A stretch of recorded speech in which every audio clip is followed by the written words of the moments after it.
Bem-vindo ao canal Saber. Aqui você vai ficar sabendo de muitas coisas. Se inscreva no canal e ativa o sininho.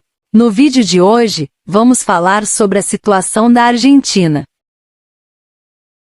A Argentina é o segundo maior país da América do Sul em território e o terceiro em população, constituída como uma federação de 23 províncias e uma cidade autônoma, Buenos Aires, capital do país. É o oitavo maior país do mundo em área territorial. A economia da Argentina chegou a ser a terceira maior da América Latina, com uma alta qualidade de vida e um PIB per capita elevado, além de já ter sido considerada uma economia de renda média alta. Em 1896, a Argentina apresentou o maior valor de PIB per capita do planeta.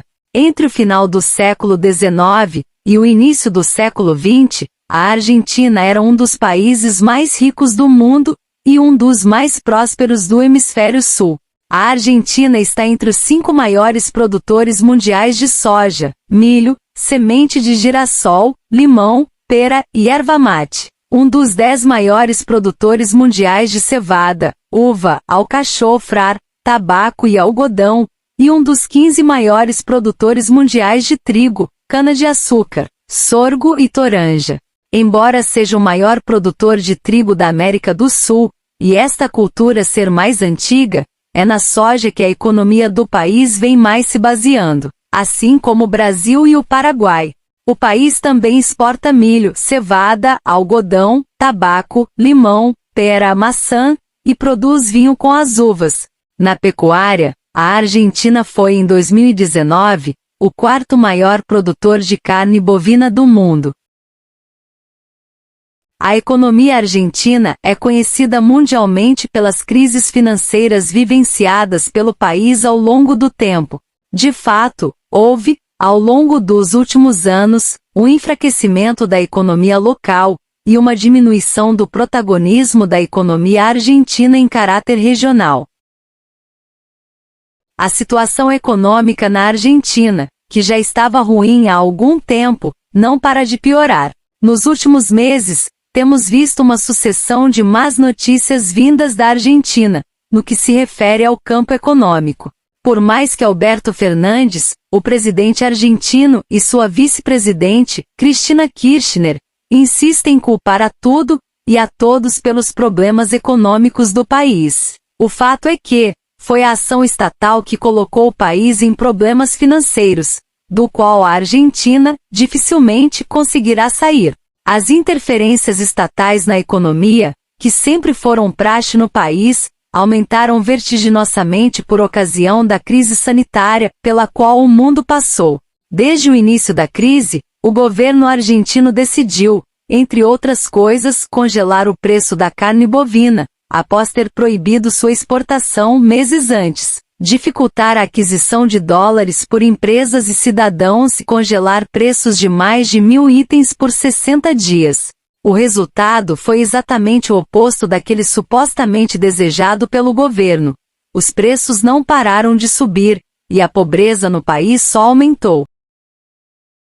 Recentemente, o Banco Central da Argentina elevou sua taxa básica de juros em 950 pontos base, para 69,50% ao ano, buscando alinhá-la aos rendimentos do mercado, segundo operadores.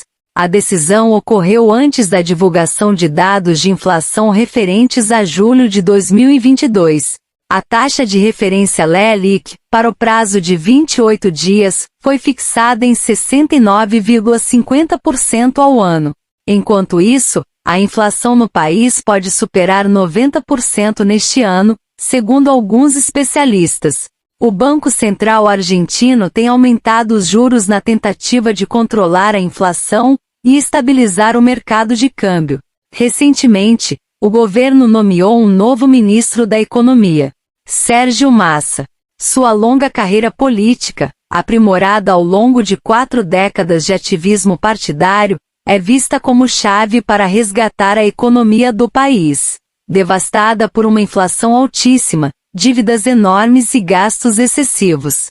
Atingida pelo disparo da inflação, que deprime a subsistência das famílias com as quedas constantes do peso, moeda argentina. A economia disfuncional provoca estragos não só nas carteiras, como também na saúde mental da população. É o que conclui uma pesquisa do Departamento de Psicologia Aplicada da Universidade de Buenos Aires, UBA, que diz que mais de 85% dos 1.700 entrevistados acreditam que a atual crise os tornou menos esperançosos para o futuro, com metade deles descrevendo as mudanças como significativas ou drásticas. O presidente Alberto Fernandes tenta conter a deterioração econômica, com medidas que incluem a concessão de poderes especiais a seu novo ministro da Economia, Sérgio Massa, em políticas comerciais, industriais e agrícolas. Enquanto isso, a pobreza tem se expandido, englobando uma fatia de cerca de 40% da população. Gostou do vídeo? Deixe seu like. Se inscreva no canal e ativa o sininho. Obrigado por assistir. Até o próximo vídeo.